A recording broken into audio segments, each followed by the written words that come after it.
بسم الله الرحمن الرحیم. اللهم صل علی سیدنا محمد وعلى آل سیدنا محمد وبارک وسلم علیه. د خوراک په اول کې څه ویل پکار دي، په اخر کې څه ویل پکار دي. لم تعبیر د ټولو احادیث مضمون دا ده، په اول کې بسم الله، په اخر کې الحمدلله. خو په اول کې بسم الله کې دا بسم الله ټکی چې وي دغه باندې کفایت کیږي، خو چې پورا ټوله بسم الله شریفه آیات مکمل کې بسم الله الرحمن الرحیم نو ثواب زیات. حتی څوک داسې وي چې اولې ګولې ته دې وایي بسم الله، دومې ګولې ته دې وایي بسم الله الرحمن، درېیمې ته دې وایي بسم الله الرحمن الرحیم. خو مختاره دا ده چې بسم الله مکمل وویلی شي نو ثواب په دغه کې ډېر. دومه خبره دا بسم الله چې په سر د طعام کې یو وارې ووایې د ټول طعام دپاره هم کفایت کوي. د ټول طعام دپاره یو وارې بسم الله ویل بس دا هم کفایت کوي. په ډېرو ملګریو کې چې یو نفر وایي هم کفایت کوي، خو په کار وایي دا ده چې د کوم ملګري په یاد وه چې طعام یې شروع کړو بسم الله دې په زور ووایي چې ټوله ورپام شي چې هر یو په د عبادت کې شریک شي بسم الله وایي. خو که هرې ګولې ته بسم الله وایي د دغه مقام ډېر ټیک ده چې ټول طعام ته یوه بسم الله وایي، دا هم کافي ده.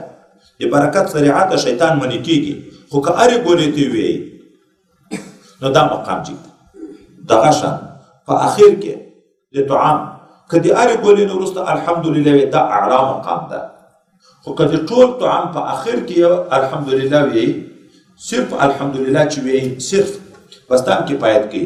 که نور هغه الفاظ معصوره چې د نبي علیه السلام نه راغلي دي هغه کې خو لیا ثواب پسې ډېر ده. اوس دا چې هرې ګولې ته بسم الله وایي، هرې ګولې سره الحمدلله وایي، دا مقام ډېر ټیک ده. ولې وایي ځکه چې انسان د خوراک په وخت کې کله شیطان د الله نه غافله کوي، د ذکر نه غافله کوي. هغه د فطري شیان چې سړی په لګیا کېږي هلته شیطان غلبه کوي. نو که انسان مقابله وکړي چې دا خوراک یوه ګوله هم انسان د الله نه نه کړي غافله، نو دا ځکه غټ مقام ده. هرې ته بسم الله وایه، د هرې ګولې نه شاته الحمدلله وایه، نو دا د شیطان سره وایي کامله مقابله ده. نو دغه خوراک چې د انسان فطري صفت ده، خواهشات نفسانیه او د جملې نه ده، په دغه وخت کې په ده باندې شیطان غلبه ونه کړي، د خدای د ذکر نه غافله نه کړي. که نه یې نو کم از کم یو وارې خو بسم الله، یو وارې خو الحمدلله پکار ده. بیا حضرت پیغمبر صلی الله علیه وسلم تفصیلي بیان چې کېږي، یوه ورځ ماړۍ ورته رامخته شوه. اول ډېره برکتناکه وه، خو په آخر کې ډېره بې برکته شوه چې وروسته ویې شپږ نفره وو، نه خلاصېده، خو کوچې مبارک راغی په دوه ګوله یې خلاصه کړه. پوښتنه وشوه د نبي علیه السلام نه دا څه حکمت و؟ وایي موږ بسم الله ویلې وه برکت و، دا یو راغی په بسم الله ورګډ شوه، نو شیطان ورسره ملګری شو، برکت ټول ختم شو. اوس بیا وایي که په اول کې د بسم الله ویره شوه، په مابین کې در په یاد شو داسې نه چې اوس خو ناسې مې ماړی شروع کړې ده، اوس یې څه کوې؟ وایي وایه بسم الله اوله و آخره، هغه تیر برکت چې شیطان وړی و هغه هم بېرته راګرځي، بېرته په طعام کې هغه کېږي، برکت پیدا کېږي. او دا بل روایت کې نبي علیه السلام ته چې هغه خپل بچندر ورننوت، د ام سلمې زوی نو ورته ویل راشه زویکیه بسم الله ووایه، په ښي لاس خوراک کوه، د خپل څنګه خوراک کوه. دا بل روایت کې نبي علیه السلام چې ډوډۍ نه به فارغ شو نو دا به یې ویلې الحمدلله الذي اطعمنا وسقانا وجعلنا من المسلمین یا مسلمین.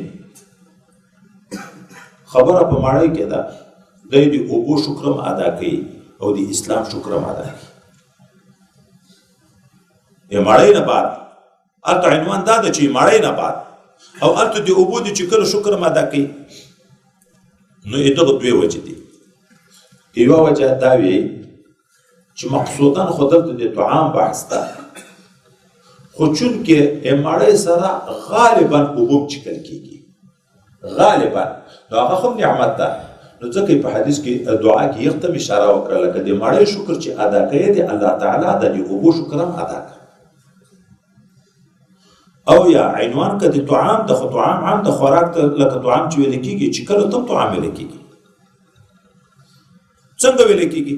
وایي قرآن عظیم شان ته چې وګورو د طالوت په واقعه کې چې ان الله مبتلیکم بنهر فمن شربهم منه فلیس مني. بیا څه وی ومن لم يطعمه. ګوره دې چې کل خو د طعام لفظ کې استعمال شو، الله تعالی ویلې ومن لم يطعمه. نو طعام اطلاق په شراب هم کېږي لکه په اکل چې کېږي. نو ځکه د دواړو شکر پکار ده، د چکلو شکر هم پکار ده او د خوړلو. دریم د اسلام ټاکلیستي وسره ذکر شي. دا په څه خاطر مړی دی وخوړه اوبه دې وچکلې شکر د دغو دوه نعمتو دا د اسلام د چیش دپاره وایي دغه کې دوې خبرې دي. یوه خبره دا ده دا په مړی چې موږ بسم الله ویو په آخر کې الحمدلله ویو، د چکلو دپاره اول بسم الله ویو په آخر کې الحمدلله ویو او په دغه الحمدو باندې خدای پاک موږ ته ثواب راکوي، راضي کېږي، په بسم الله راضي کېږي. دا د چا ثمره ده؟ دا د اسلام. خو اسلام موږ ته دا درس راکړی. نو لوی نعمت اسلام شو چې موږ د هر ثواب نه خبرې. نو د هغه بل نعمت چې د اسلام نعمت ته چې د دغو کړکیو نعمتو شکر ادا کوي، خو هغه غټ نعمت شکر هم ادا کوي. یا دومه وجه چې انسان چې خدای پاک پیدا ده مقصودي د اسلام د دین دپاره پیدا ده. د خوراکو چې کار کې ضروریات دي، پرون موږ ویلو یو مقصد دی زندګي د یو ضرورت. اوس نو باید دغه ضرورت تا د مقصد نه ویر نه کړي، غافله دې نه کړي چې په خوراکو په چیکاک لګیا شوې باید اسلام دې ویر نه شي. نو د هغه نعمت شکر چې هغه تر دغه نه غټ نعمت ده. نو لحاظه که مړی وچه وه، که روټه وه، که کمزورې وه، خو هغه غټ نعمت هم ورسره یادوه چې اسلام غوندې غټ نعمت خدای پاک درکړی چې ابدي زندګي به دې بیا د جنت په برابروي. نو نبي اسلام به دا دعا کړه. دا بل روایت کې چې کله به مړی خلاصه شوه، پیغمبر علیه الصلاة والسلام چې مایده دسترخوان به یې پورته کړو نو دعا به یې کړه الحمدلله حمدا کثیرا طیبا مبارکا فیه غیر مودع ولا مستغنا عنه ربنا. معلومیږي چې خاص الفاظ نه دي شرط. کله صرف الحمدلله ویه هم شکر ادا شو. کله الحمدلله الذي اطعمنا وسقانا وجعلنا من المسلمين ویه هم ادا شو. کله دا الفاظ ویه الحمدلله حمدا كثيرا طيبا مباركا فيه مباركا عليه كما يحب ربنا ويرضى. کله بیا دا الفاظ درته ذکر کېږي غیر مودع ولا مستغنا عنه ربنا. هم جامع دعا ده، د تیر نعمت شکرانه ده، د نور غوښتنه ده لئن شکرتم لازیدنکم. خو په دغه کې اوس دا خبره وکړه چې غیر مودع ولا مستغنا عنه د دغه څه معنا ده؟ د دغه معنا دا ده د تیر نعمت دی الله ته شکر ادا کړه، خو آینده کې بیرته خپل احتیاج ښکاره کول دي. غیر احتیاج غیر مودع حال دا چې دغه نعمت پرې ښودل شوی نه ده ولا مستغنا عنه، د دغه نه استغنا نه ده. زه بېګا ته بیا مړی ته مجبوره یم، خدای پاکه بېګا ته بیا راکړې، سهار ته بیا مجبوره یم. غیر مودع ولا مستغنا عنه، زه همیش تا ته محتاج یم. نو دا تسلسل جاری ولري. یا غیر مودع صيغه اسم فاعل، زه پرېښودونکی د دغه شکر نه یم، نه مستغنی یم د دغه نه، زه محتاج یم شکرانې ته چې د الله شکر به باسم چې الله تعالی نور نعمت مې کې ربنا یا رب. او د آخر کې بیا چې الله دې بنده نه په دغه ډېر راضي کېږي چې خوراک وکړي یا چې کار وکړي د خدای حمد ادا کړي. اوکلا اقلا مو مخکې ویلي یا د ټول خوراک په آخر کې یا د هرې ګولې په آخر کې. صرف دلته یو خبره په دا سند کې د مخکې د ابي امامه په روایت کې د هغه شاګرد خالد بن معدان تابعي نه ده، دغه په احوالو کې لیکلي دي وایي روزانه به 40,000 وارې سبحان الله ویلې تسبیح.